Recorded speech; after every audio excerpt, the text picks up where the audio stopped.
The Voice of America's webpage is one of a number of international news sites that received an Olympic reprieve after being blocked for years by what critics call the Great Firewall of China. China unblocked the website at the start of the Beijing Olympics, and since then, internet traffic has increased by 58,000 visitors a day.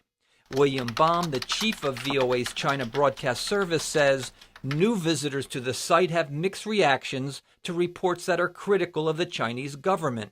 When you live in an environment where your media is closed and the only source of news, particularly international news that you hear, comes from state-controlled media such as Xinhua or CCTV, when you hear any kind of contrasting view, people are likely to suspect that view as not being objective. While China can now say that it has opened up access to the internet, Baum says the country's reported 30,000 internet monitors are still hard at work.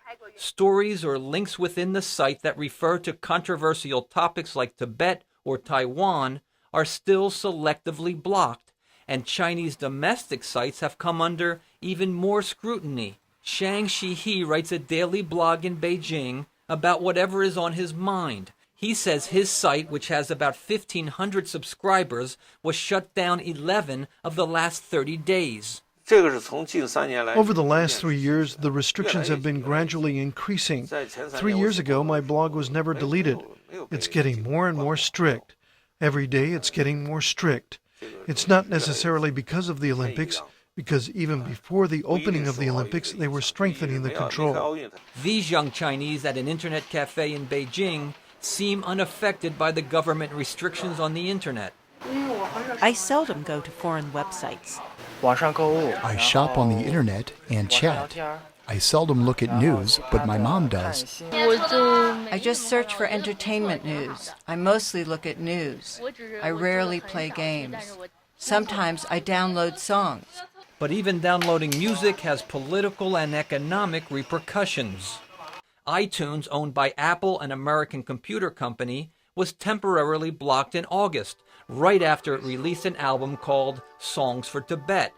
Gilbert Kaplan, an attorney representing the California First Amendment Coalition, is urging the U.S. government to make Chinese censorship a trade dispute issue.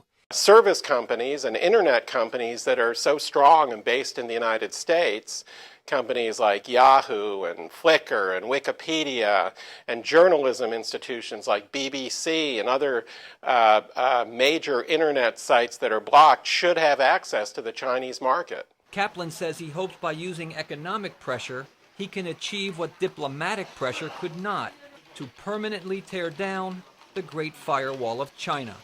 Brian Padden, VOA News.